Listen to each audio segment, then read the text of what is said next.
G'day folks, welcome to the Riffing with Jeza podcast. This balmy down in the jungle. A couple of things interest me today. So these podcasts, this may not come out for another few months. By that time, what I'm thinking might have already taken place, but it's interesting. I think the markets are going to crash, and it's going to be some very interesting situation that happens.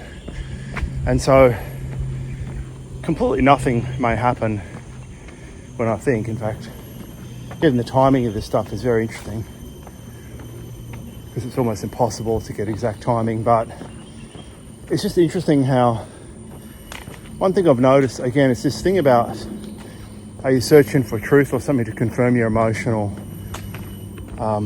position.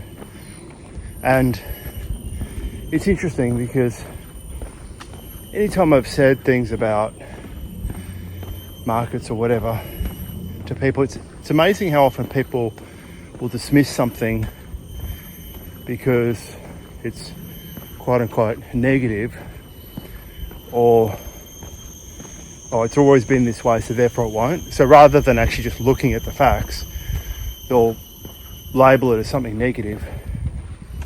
And anyway, it's just interesting that it's amazing how often I hear that. And kind of the way I think about it is I don't even think about whether it's positive or negative. I just think about what I think is. Because as soon as you get into that, you're going to get into delusion. I'm quite into chess, and it's sort of like if someone's making a threat, you don't create a positive story about it. You just deal with it rather than frame it. Rather than having a psychological frame, you just adapt, Anyway, I don't want to really talk about financial stuff too much, but it's just interesting. This may not happen, but I sort of sense things are afoot. But as I said, by the time this is out there, it might have already well and truly happened. Wow, I just saw a massive worm centipede. Anyway, it's just interesting. I guess what I'd say about it is that, as I said, this is not a financial podcast, but one thing I sort of feel is it's really important to follow your own theories. Like, listen to other people, but follow what you think, because then you've sort of got no regrets.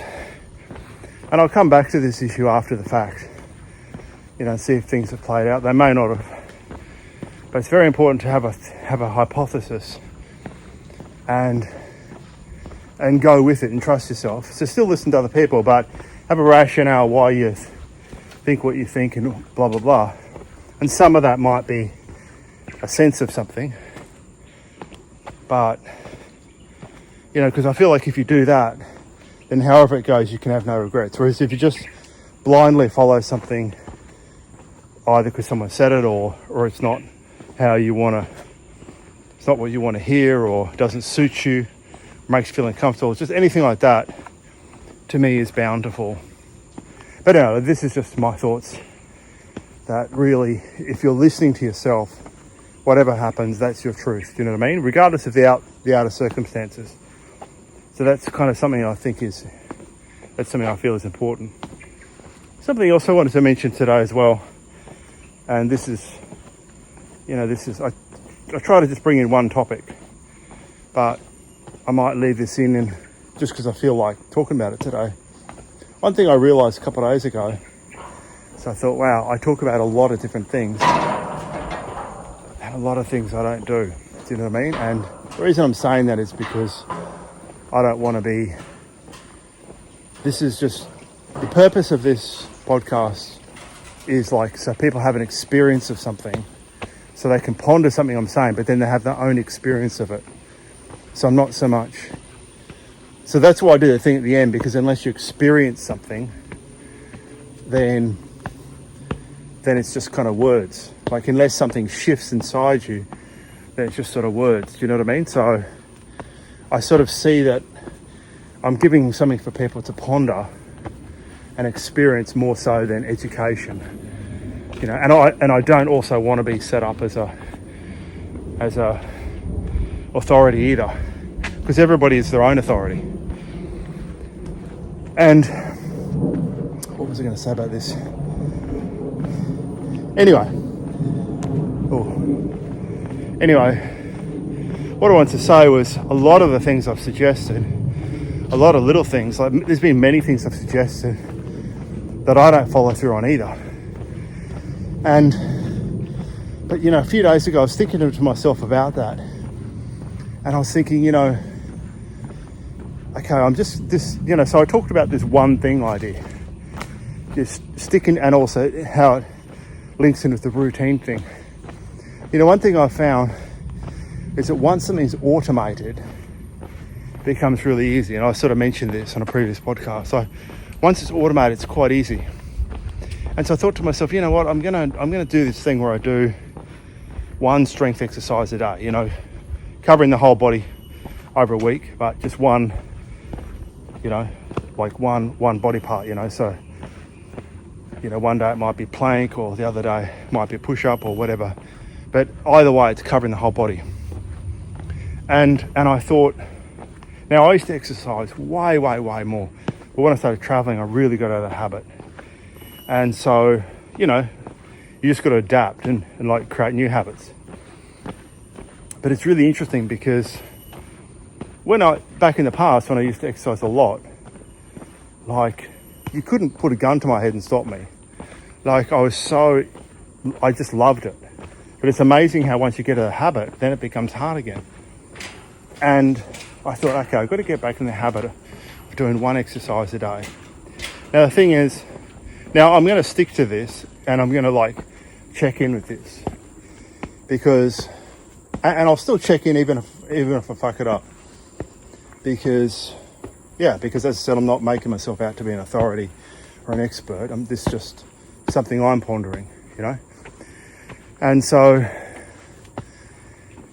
But what I think will happen, what I almost know will happen, is that by sticking to this one thing, it will actually affect a lot of other things. So this one exercise will take about 5 to 10 minutes. So I'll do multiple sets of one thing. But over a month, it'll be completely automated and it will be easy.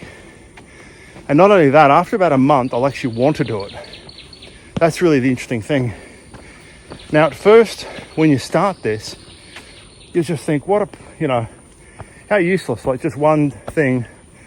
Most people, they want to do lots of things, but the problem is, in reality, they end up not sticking to any of them. And this is what's happened to me many times. And that's why I thought, I really got to stick to it, because I'm talking about this stuff.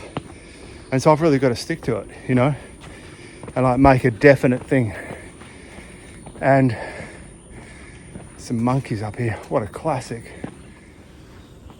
They are just hilarious. There's quite a lot out today.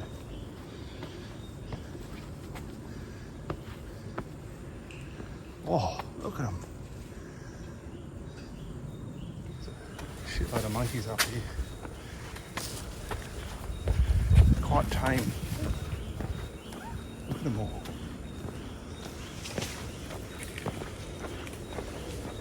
They're not too tame, these ones, which is good. Sometimes they're too tame.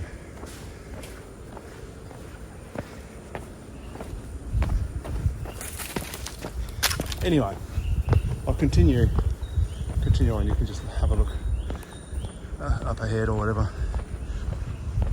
It's just interesting, this idea of one thing.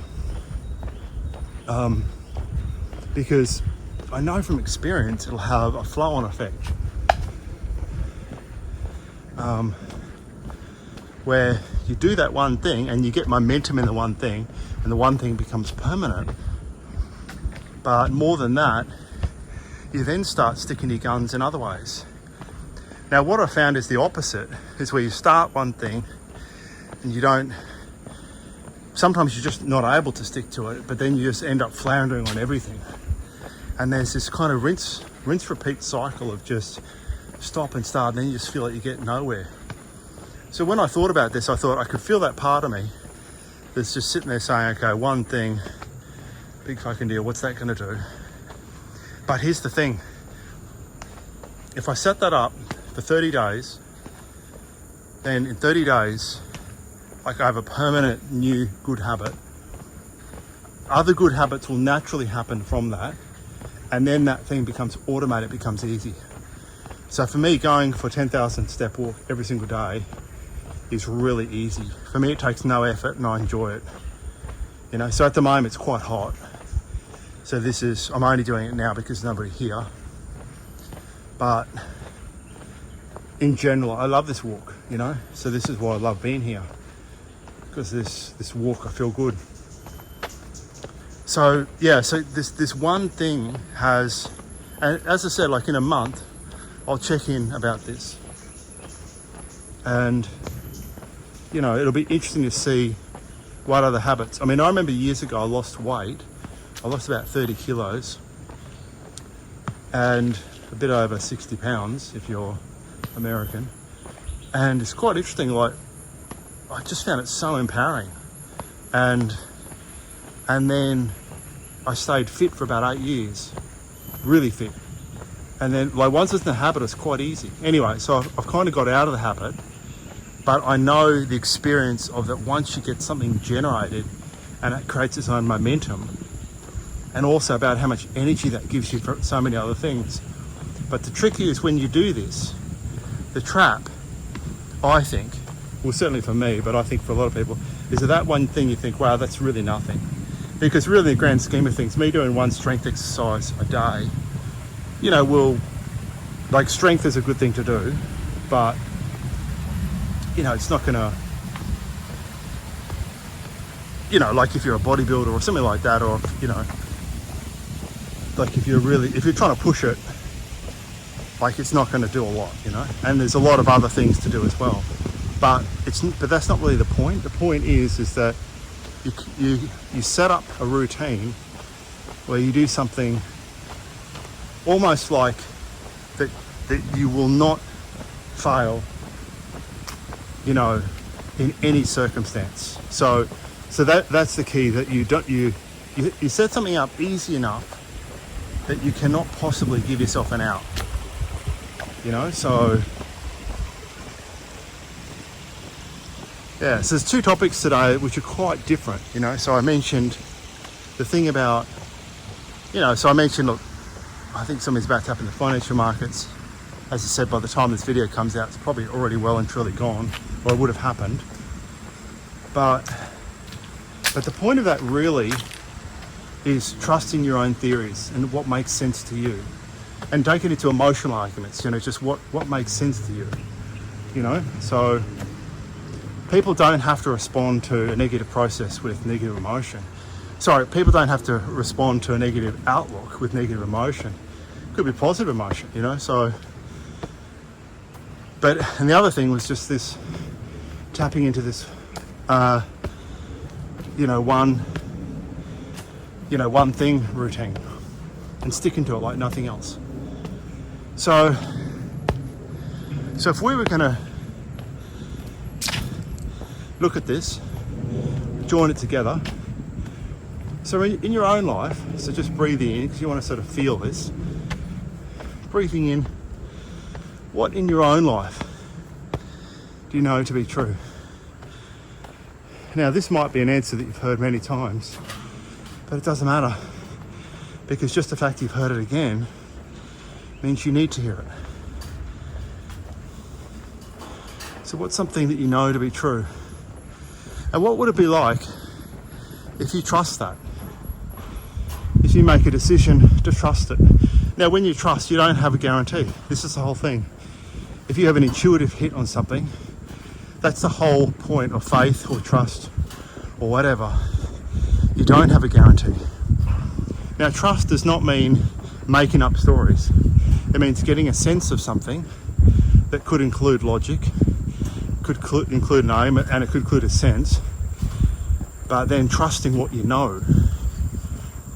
So trusting what you know is quite different to trusting a story. Because when you know, there'll be a harmony within your system. You'll feel it in your bones. You'll feel it down deep. It's the truth. A lot of the time when someone's partner has an affair, they already know without a lot of evidence. They can feel it in their soul. because there's been a betrayal happen or whatever. It's just something they know with no proof. And sometimes that can go on for a long time and after the fact. And it can be a very gaslighting situation, because then the person will think, well, why would my partner do something like that? Because I know they love them and blah, blah, blah. So the person will second guess themselves. So that isn't good news, obviously, generally speaking. But it's about not gaslighting yourself, like trusting that thing. When something is real, there'll be a solidity to it. So we can all have anxieties, anxious thoughts, passing thought bubbles. But if something keeps coming back to you, there's a good chance it's real. And so this could be something for you that you know to be true. And if you know something to be true, is there anything for you to do? So just breathe in and ask yourself that. Is there anything for me to do? There may or may not be. Now, the second part of this podcast, I talked about one thing. So I talked about this routine that's helped me. And again, this is the second time we've talked about this, but this is something worth repeating because it's taken me a while to get this going. But what would be one thing you could bring into your routine today that you know that you can 99.99% sure you can tick off? It's a little bit of a stretch, but you can do it. You're confident you can do it, but it still is a bit of a push. And then you're just going to focus on this for a month. So you're going to keep it really simple. I'm sure you'll get lots of other stuff done and other things will happen, but this one particular thing that that it really needs to happen, that you haven't been 100% consistent on, you're just going to make it happen. Now, the reason we only pick one thing is because, say if we pick 4 or 5, then there's a good chance some of those will fall over. And then if a couple fall over, then the commitment across all of them will fall over.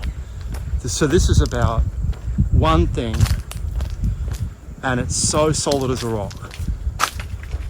Like, you're going to do this no matter what. So, very interesting. So yeah, so